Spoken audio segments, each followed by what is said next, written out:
ఈ మధ్యలో వచ్చే లవ్ స్టోరీ‌లకు ఒక డిఫరెంట్ స్టోరీ ఉండాలి. దాంతో పాటు హీరో, హీరోయిన్‌కి యాక్టింగ్ చేసే స్కోప్ ఉండాలా. వాళ్ళు యాక్టింగ్ చేస్తా ఉంటే ప్రతి సీన్‌కి మన గుండెలకి తాకాలా. అండ్ హీరోయిన్‌కి మంచి స్కోప్ ఉన్న క్యారెక్టర్ పడి, ఆమె ఆ క్యారెక్టర్‌లో పరకాయ ప్రవేశం చేసి ఇచ్చి పడేస్తా ఉంటే ఎట్లుంటది?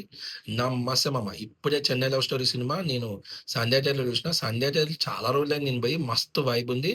అండ్ ఈ సినిమా గురించి చెప్పుకోవాలంటే ఫస్ట్ గౌరీప్రియ గారి పాత్ర గురించి చెప్పుకోవాలి. ఆమె పాత్రలో పరకాయ ప్రవేశం చేసి ఇచ్చి పడేసింది. అసలు ప్రతి సీన్ సీక్వెన్స్ మస్త్ అనిపిస్తది ఆమొచ్చినప్పుడల్లా. అండ్ దాంతో పాటు మన 'కిరణ్ అబ్బవరం' గారు నెక్స్ట్ లెవెల్‌కి తీసుకుపోయిండ్రు. ఎందుకంటే ఆయన పాత్ర కూడా అట్లుంటది. ఆ డైరెక్టర్ ఆయన వాళ్ళ పాత్రలను అట్లా డిజైన్ చేసుకున్నారు.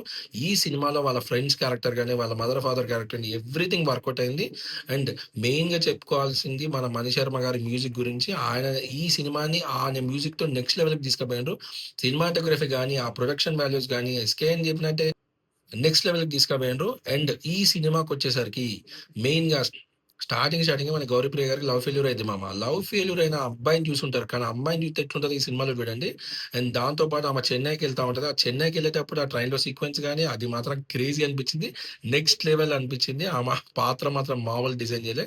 అండ్ కొన్ని సీన్స్, కొన్ని సీక్వెన్సెస్ భలే ఉంటాయి మామ. అండ్ ఎక్కడైతే మనోడు డైరెక్టర్‌కి స్టార్టింగ్ చెప్పుకొనొచ్చి వాళ్ళ ఫ్రెండ్స్ ముందు కూర్చొని ఒక ఎక్స్‌ప్రెషన్‌తో, గ్రాటిట్యూడ్‌తో జెప్తాడు. అక్కడ హీరోయిన్‌కి మొత్తం నేను దాసుడిని అంటాడు. అది ఆ సీన్ మాత్రం బాగా అనిపించింది. అండ్ అట్లనే మంచి సీన్స్, సీక్వెన్సెస్ పడుకుంటా మంచి డిజైన్ చేసుకున్నాడు ఫస్ట్ హాఫ్ అంతా. నీకు ఇంటర్వెల్ బ్యాంగ్‌లో మాత్రం మామూలు సీన్ ఉండదు మామ. మైండ్ బ్లాక్ అయిపోద్ది ఆ ట్విస్ట్‌కి. అండ్ సెకండ్ హాఫ్‌కొచ్చేసరికి కొంచెం డిఫరెంట్ జోన్‌లోకెళ్తది. అండ్ కొన్ని సీన్స్, సీక్వెన్సెస్ బాగున్నాయి. కొంచెం లాగ్ అనిపించింది మామ. చాలా మందికి అనిపించొచ్చేమో, అనిపియకపోవచ్చేమో. బట్ నాకైతే కొంచెం లాగ్ అనిపించింది. అండ్ లాస్ట్‌కి ఆ కుక్కల సీక్వెన్స్ గాని, ఆ క్లోజర్ గాని నెక్స్ట్ లెవెల్ ఉంటది మామ. సినిమా పోయి చూడు మామ థియేటర్‌లో క్రేజీ ఉంటది. ఆ లవ్వు, ఆ ఫీలు నెక్స్ట్ లెవెల్ ఉంటది. Go and watch 'Chennai love story' in theatres bye.